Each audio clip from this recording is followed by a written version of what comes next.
네, 이번 또 한 번 연결하겠습니다. 정부가 전 국민에게 재난지원금을 줘야 한다고 최초로 주장했던 단체장입니다. 그 주인공은 바로 김경수 경남지사인데요. 바로 연결하도록 하겠습니다. 지사님 나와 계시죠? 예, 안녕하세요. 네, 오랜만입니다. 안녕하세요. 네, 네, 안녕하세요. 오늘 새벽에 아무튼 추경안이 통과가 됐고 이에 네, 따라서 네, 전 국민에게 긴급재난지원금을 이제 줄 수 있게 됐습니다. 하나 이제 마침표가 찍혀진 건데요. 그렇죠. 예. 어떻게 지켜보셨습니까? 좀 걱정했던 거에 비하면은 네. 빨리 통과된 것 같아요. 아, 그래요? 네. 사실은 음. 총선 이후에 이제 여야 간에 여러 가지 이견들이 있고 해서 네. 이거보다 더 늦어지면 어떡하나 그렇게 걱정을 했었는데요. 음흠. 이렇게라도 좀 통과시켜준 데 대해서는 예. 감사를 드리는데 한 가지 아쉬운 거는 예. 이게 이제 이 과정에서 조금 전에 김재원 의원님께서도 뭐 말씀을 하셨지만 늦어진 제일 큰 이유 중에 하나가 국채 논란이에요. 국가 부채 논란. 그렇죠. 그렇죠. 예. 근데 이게 그냥 무조건 빚내면 안 된다라는 논리로는 지금의 이 코로나 위기 상황을 극복하는 건 좀 불가능하다고 봅니다. 예. 국가 부채가 우리나라가 이제 40%가 좀 넘지 않습니까? GDP 네네. 대비. 네. 근데 유럽에서 국가 부채에 대해서 가장 깐깐하게 까다롭게 관리하는 나라가 독일입니다. 네. 독일은 아예 국채 발행 한도를 법으로 정해놓고 있어요. 아, 그런가요? 예. 근데 독일의 국가 부채 비율이 60%가 좀 넘거든요. 네네. 근데 이번에 코로나 때문에 지난달 말에 메르켈 정부가 아예 그 법으로 정해놓은 한도를 풀어버렸습니다. 오호. 그리고 풀어놓고 1,560억 유로, 우리나라 돈으로 약 208조 원의 국채를 발행을 해버렸거든요. 네. 근데 이게 이제 독일이 우리보다 한 2배 정도, 2배 조금 넘게 GDP 규모가 큰데 음흠. 그렇게 따지면 우리나라는 훨씬 재정 여력이 지금 튼튼한 거죠. 그동안 잘 관리해온 덕분에. 네. 그러면은 이런 위기 상황에 정부가 뭔가 투자하고 여러 가지 지원을 펼치라고 그렇게 관리해온 거 아니겠습니까? 네. 정부가 이럴 때 빚을 안 내면요, 위기 때 국민들이 빚을 집니다. 그러니까요. 예. 결국은 지사님 말씀을 정리하면 두 가지네요. 첫째는 재정 건전성에 빨간불 들어온다는 게 자체가 엄살이고 과장이라는 측면 하나가 지금 지적이 되신 것 같고 또 한 문제로서는 가지는 그렇게 봐야 됩니다. 예. 그러니까 쓸 때는 써야 되는 거 아니냐 이 말씀이신 거고요. 맞습니다. 예. 예. 특히 위기 상황에는 네. 정부가 과감하게 투자를 해야 됩니다. 그렇습니까? 알겠습니다. 자, 얘기를 조금만 좀 확장을 할게요. 그러니까 그 처음에 그 지사님께서 이걸 제안을 할 때 개념은 재난 기본 소득이었거든요. 예, 예. 그런데 문제는 이재명 지사 같은 경우는 며칠 전에 이제 어떤 주장을 했냐면 이제부터는 기본 소득을 제도화하는 방안에 대해서 논의를 하자라고 제안을 했는데요. 네. 그러니까 일회성 긴급재난 지원금 말고 기본 소득을 지급하는 거, 기본 소득을 도입해야 되는 것 아니냐라는 이 주장에 대해서 어떻게 생각하세요?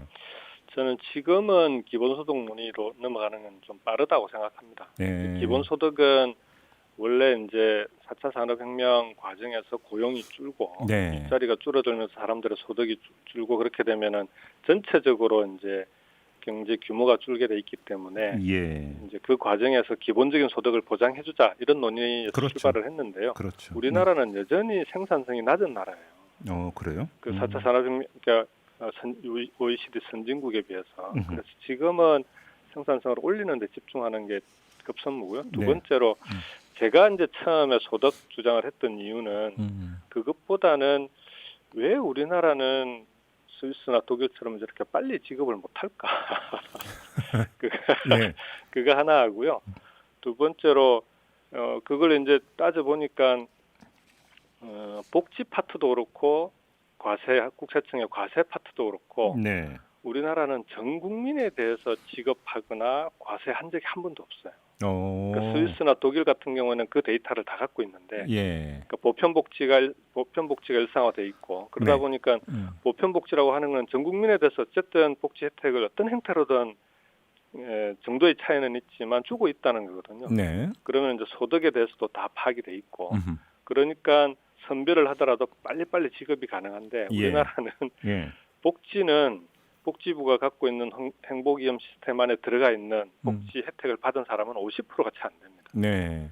그다음에 과세 쪽으로 가면은 면세점 이하가 또 50%가 넘어버리고. 예. 그러다 보니까 이게 이제 우리나라는 그때마다 신청받아서 다 점검해야 되는 그런 시스템으로 돼 있기도 하고요. 예. 두 번째는 그래서 이번에 지원을 할 때는 요걸 다 소득으로 인정을 해서 아예 어떤 형태로든 조금씩 뭐 이 정도의 과세 구간에 따라서 향후에 세금을 내게 되면 네.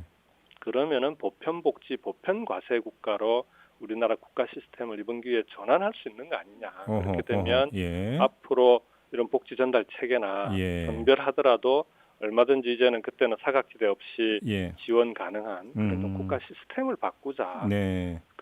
그런 차원에서 제안을 했던 건데요. 예. 그 부분은 조금 아쉽게는 됐습니다.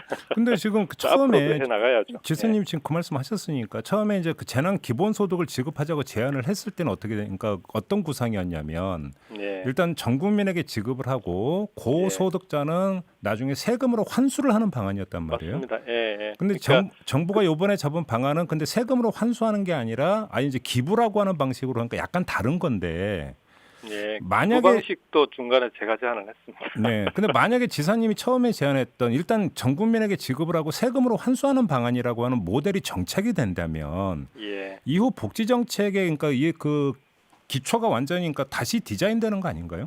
이제 그런 방향으로 만들어 가자는 취지였는데요. 네. 이게 이제 조금 전달 과정에서 오해가 있었는지 그 고소득층에게 지급한 건 전액 그 세금으로 다 그대로 환수하자. 네. 이렇게 이해를 했던 것 같고요. 그러면서 이제 그렇게 하려면 법을 새로 만들고 여러 가지 복잡해져요. 네, 네. 그다음에 사실상 그런 식으로 환수하더라도 금액이 얼마 안 되고 음흠. 하기 때문에 그 아마 기재부에서 그건 어렵다라고 입장도 내고 했던데요. 예. 그것보다는 제가 말씀드렸던 건 가표 구간에 따라서 세금을 낼 수 있도록 이걸 소득으로 인정하면 그러면은 제일 면세점 이하 같은 경우에도 정부에서 지원하는 소득은 네. 소득이 있는 곳에는 과세가 있다, 세금이 예. 있다라는 원칙에 따라서 예. 하다못해 100원이라도 세금을 내게 하면은 그러면은 정부 그 국민들의 모든 소득과 세금, 복지 지원 여부가 하나로 관리될 수 있지 않겠습니까? 네, 그런 알겠습니다. 방향으로 하자는 거였고요. 고소득층은 지금도 이제 가표 구간이 40%니까 네. 그러면은 지금 이대로 가더라도 100만 원을 받으면 40%는 40만 원은 세금으로 내게 돼 있는 겁니다. 알겠습니다. 근데 그 기본소득 관련해서 한 번만 좀 확인 질문 드리고 넘어갈게요. 네네. 그러니까 지금 그 지사님께서 말씀하신 대로 기본소득 개념이 나오게 된 게 4차 산업혁명이 도래를 하면 네네. 노동의 형태와 일자리라고 하는 이제 큰 영향을 받게 되는 것이고 그렇죠. 거의 예. 어떤 상시적 실업 상태가 더 많이 초래가 될 것이다라는 전망에 기초했던 건데 네. 근데 이번에 코로나를 거치면서 이게 더 가속화될 가능성이 있다. 네. 그러니까 그러면 이게 먼 미래가 아니라 아주 가까운 미래 아니면 현실일 수도 있다라는 지금 지적이 계속 나오고 있다면 네. 오히려 기본소득 도입 논의를 더 빨리 시작을 해야 되는 거 아니냐라는 이야기가 나올 수도 있을 것 같은데요. 지금 뭐 논의를 하는 거는 저는 나쁘지 않다고 보는데요. 네. 문제는 기본소득의 논의의 전제가 되는 4차 산업혁명 그다음에 이제 이라고 하는 게 단지 사회가 이제 그 코로나로 인해서 비대면 언택트 사회로 가면서 네. 디지털이 확대되고 그렇게 해서 4차 산업혁명이라고 하는 우리가 구상했던 그런 사회도 좀 빨라지는 거 아니냐라는 점은 동의하는데 네. 그중에 중요한 고리가 빠져 있습니다. 그 과정에서 네. 국민들의 일정 이 뭡니까 고용 이상의 생산성이 높아져서 사실은 국민이 100이라고 하면 그중에 50만 일을 해도 100 이상을 먹여 살리는 생산성이 나와야 돼요. 네네네. 그래야 기본소득이라고 하는 게 가능하지 않겠습니까? 예. 그걸 세금으로 그 과세를 하고 기본소득으로 나누고 하는 게 가능한데 네. 지금은 우리 사회의 생산성이나 이런 부분들이 그렇게까지 가지 않은 거죠. 그렇다면 네. 지금은 그런 우리 그 제조업부터 시작해가지고 우리나라가 강점 있는 곳에 스마트화라든지 디지털화, 그 다음에 그린 뉴딜, 사회적 뉴딜 이런 걸 통해서 우리 사회 구조를 빨리 개혁을 하고 그 네네. 과정에서 네. 우리 사회가 그 기본소득이 가능한 사회로 전환할 수 있도록 지금은 이제 거기에 집중해야 된다라고. 알겠습니다. 그 처음으로 돌아가서 MBC 미니로 박찬식님, 그다음에 양산에 사신다고 이제 자기 소개를 해주신 4651님이 주신 질문이 있는데요. 네네. 이제 경상남도는 왜 중복 지원이 안 된다고 하는지 예, 이 질문을 예. 주셨습니다. 네. 원래 이제 경남에서는 지금 소득 하위 50% 네. 재난지원금을 4인 가구 기준으로 50만 원, 정부의 절반을 지급을 하고 있는데요. 네. 여기에 들어가는 소요 예산은 약 2천억이 조금 넘습니다. 네.